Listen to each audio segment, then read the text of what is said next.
Hello friends, आप सभी का आपके अपने यूट्यूब चैनल बीपीएससी टीचर प्रशांत में हार्दिक स्वागत है। आज का हमारा वीडियो बीपीएससी टीआरई 4 के लिए जो जीएस पेपर 40 अंकों का होता है, चाहे वो 1 to 5 के हो, 6 to 8, 9, 10, 11, 12, सभी को एक साथ तैयारी करने के लिए बनाया गया है। मैंने 25 जनवरी से ही अपने चैनल के द्वारा फ्री में आप लोगों को जीएस पेपर के लिए तैयारी करवाना स्टार्ट किया हूँ। उसी क्रम में ये हमारा वीडियो है जो कि हिस्ट्री के क्लास 6 बिहार बोर्ड का है और यह अध्याय 7 है जिसका नाम है प्रारंभिक राज्य। इसके पहले मैंने जो भी इम्पोर्टेंट चैप्टर थे 1, 2, 3, 4, 5, 6 सभी का वीडियो ऑलरेडी अपलोड कर दिया है। आप चाहे तो मेरे चैनल के प्लेलिस्ट में जाकर हिस्ट्री सेक्शन में देख सकते हैं। उसके अलावा मैं विज्ञान का भी वीडियो धीरे धीरे अपलोड कर रहा हूँ, वो भी आप देख सकते हैं, उनका भी प्लेलिस्ट बन चुका है। चलिए वीडियो स्टार्ट करते हैं। सबसे पहला प्रश्न है, लगभग 3000 वर्ष पहले गंगा नदी घाटी क्षेत्र में किस धातु के बने औजार एवं उपकरण के प्रमाण खुदाई से प्राप्त हुए? तो लोहा धातु का जो है प्रमाण हमें मिला है, जो कि गंगा घाटी के तट में मिला था 3000 साल पहले। कौन कौन से जनपद अकेले ही जन से जनपद बन गए? आप लोग पहले जो है वैदिक सभ्यता में पढ़े हुए कि जन का कॉन्सेप्ट आया था, जन से फिर जनपद का कॉन्सेप्ट आता है। तो कुछ कुछ ऐसे जन है जो कि विशाल तो हो गए लेकिन किसी के साथ बिना जुड़े ही जनपद बन गए, जैसे कि मत्स्य है, चेदी, काशी और कौशल, ये सब अपने ही बल पर जो है जनपद बन गए। लगभग कितने वर्ष पहले जनपद से महाजनपद बन गए? जैसे कि जन से जनपद बने उसी प्रकार जनपद से महाजनपद बने, जो कि 2500 वर्ष पहले की बात है। आप लोग को बता दूं कि 16 महाजनपद हुए हैं, जो कि बौद्ध ग्रंथ और जैन ग्रंथ दोनों में उनका उल्लेख देखने को मिलता है। तो आपसे डायरेक्ट भी क्वेश्चन पूछ सकते हैं कि महाजनपदों की संख्या कितनी थी? तो 16 थी। महाजनपद के समय कर की क्या व्यवस्था थी? तो महाजनपद के पहले जो कर होता था वो अस्थायी रूप से था, नजराना के रूप में जो मन हुआ दिए, अनियमित होता था। लेकिन महाजनपद के समय से ये नियमित रूप से वसूले जाने लगा था। तो कितना हिस्सा लिया जाता था? तो जो भी किसान थे उनका उपज का जो है 16वां हिस्सा लिया जाता था। इस 16वां हिस्सा को क्या कहा जाता था? तो इस 16वां हिस्सा को ही भाग का नाम दिया गया था। तो भाग क्या है? तो एक तरह से महाजनपद में कर की जो व्यवस्था थी उसे ही भाग कहा जाता है। तो जो किसान नहीं थे उनको क्या कर के रूप में दिया जाना पड़ता था? तो कारीगर, बुनकर, सुनार, बढ़ई, ये सब कर के बदले क्या देते थे? तो एक दिन का काम, महीना में एक दिन का काम जो है इनके द्वारा मुफ्त में किया जाता था, यही उनका कर हो जाता था। राजा के लिए वो एक दिन, महीना में कोई एक दिन काम कर देते थे तो उनका टैक्स हो जाता था। अब है मगध का उत्थान। तो मगध का फैलाव कहाँ से कहाँ तक था? तो आधुनिक बिहार राज्य के पटना और मगध प्रमंडल, जिसका मुख्यालय गया है, तक जो है मगध क्षेत्र था। मगध राज्य की राजधानियां कौन कौन सी थी? तो मगध राज्य के 2 राजधानियां, एक राजगीर जो कि पहाड़ियों से घिरा हुआ क्षेत्र था, और एक पाटलिपुत्र जो कि नदियों से घिरा हुआ क्षेत्र है।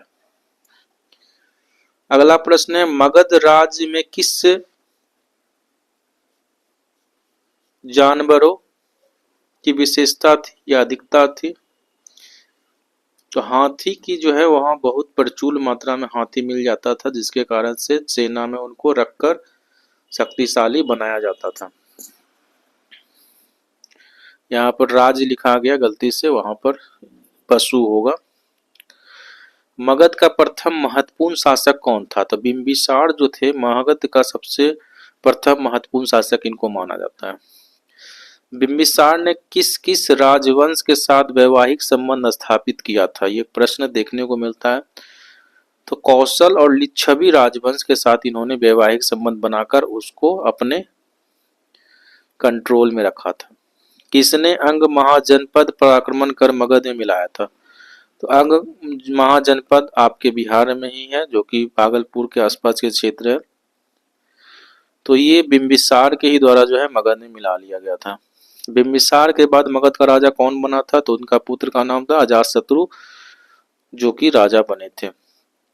कौशल एवं बज्जी संघ के साथ किसने युद्ध किया था? तो ये भी अजातशत्रु ही थे, जिन्होंने कौशल और बज्जी संघ के साथ युद्ध किया। अगला है, अजातशत्रु के मंत्री का नाम क्या था, जिसकी सहायता से उसने बज्जी संघ के सदस्यों में फूट डालकर उनकी शक्ति को कमजोर कर जीत लिया था? ये बहुत इंपॉर्टेंट क्वेश्चन है।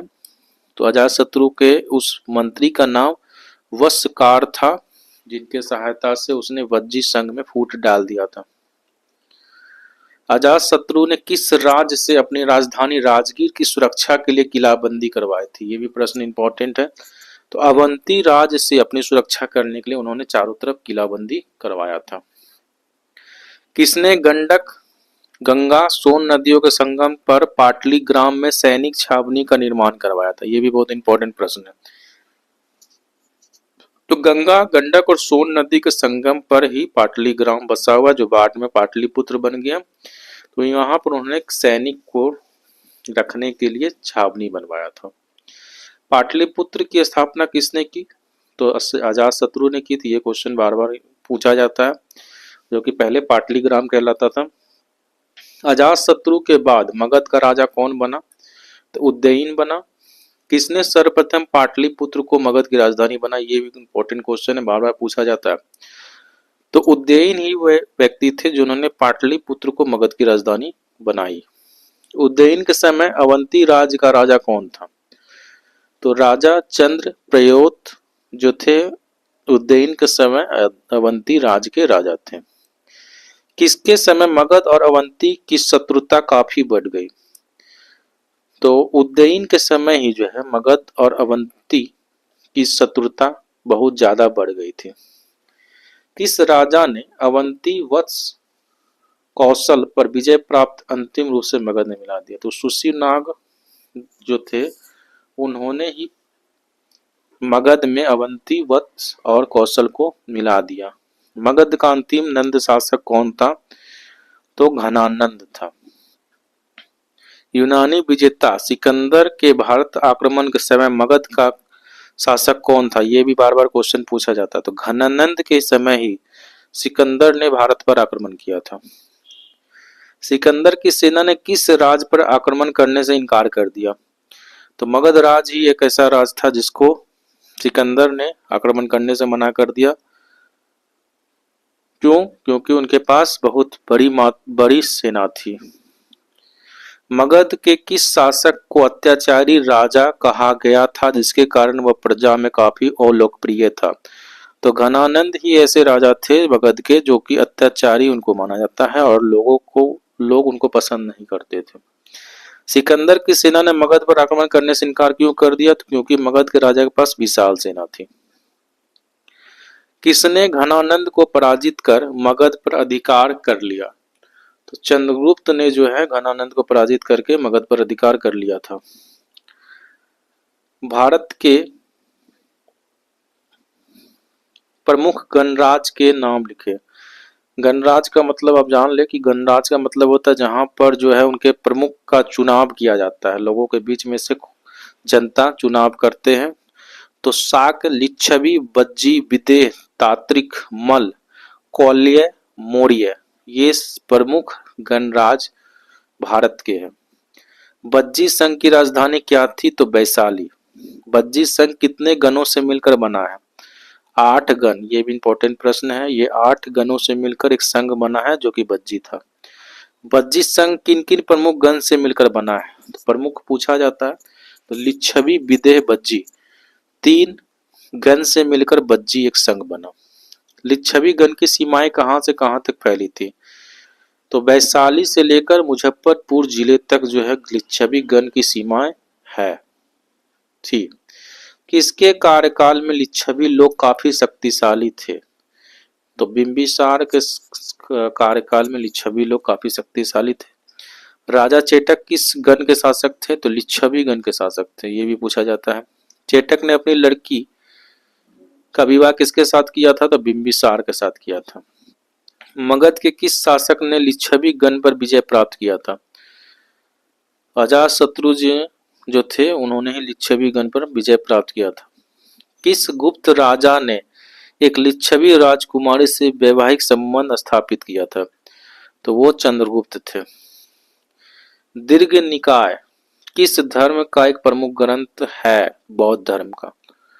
किस बौद्ध धर्म के ग्रंथ में बज्जी संघ का वर्णन मिलता है? तो बज्जी संघ का वर्णन आपका बौद्ध ग्रंथ दीर्घ निकाय में मिलता है। किसने अपने मंत्री वस्त्रकार को महाबुद्ध के पास सलाह के लिए भेजा था? ये भी बहुत इंपॉर्टेंट प्रश्न है। अजातशत्रु ने ही महाबुद्ध के पास वस्त्रकार को सलाह के लिए भेजा था। द्वितीय नगरीकरण का विकास कब हुआ था? तो पहला नगरीकरण आपका हड़प्पा सभ्यता था। उसके बाद बहुत वर्षों के बाद 600 ईस्वी पूर्व या 2600 साल पहले उत्तरी भारत में नगरीकरण देखने को मिला। पाली ग्रंथों में कुल कितने बड़े नगरों का उल्लेख है? ये भी इंपॉर्टेंट प्रश्न है। तो 62 जो है सिटी पाली ग्रंथ में वर्णित है। पाली ग्रंथों में वर्णित प्रमुख शहर का नाम लिखे। तो वाराणसी, वैशाली, चंपा, राजगिरी या राजगीर, कुशीनगर, कौशाम्बी, श्रावस्ती, पाटलिपुत्र जो बाद में पटना बना, ये प्रमुख शहर का वर्णन पाली ग्रंथ में देखने को मिलता है, जो कि 62 नगरों में से प्रमुख थे। इस तरह से आपके जो 7 चैप्टर थे हिस्ट्री के 6 क्लास के, वो मैंने जितने भी इंपॉर्टेंट प्रश्न थे आपको बता दिया। इस चैप्टर में आप ऐसा कोई प्रश्न नहीं है जो कि एग्जाम के पॉइंट ऑफ व्यू से इंपॉर्टेंट हो।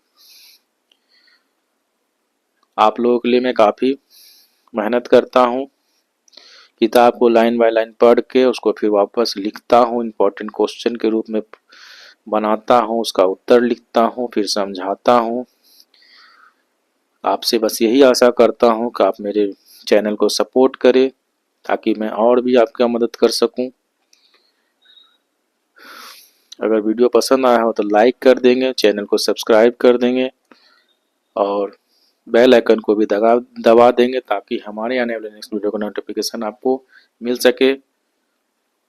जो भी आपके सगे संबंधी या दोस्त TRE 4 की तैयारी करना चाहते हैं तो उनको भी ये वीडियो शेयर कर देंगे ताकि उनको इसका लाभ मिल सके।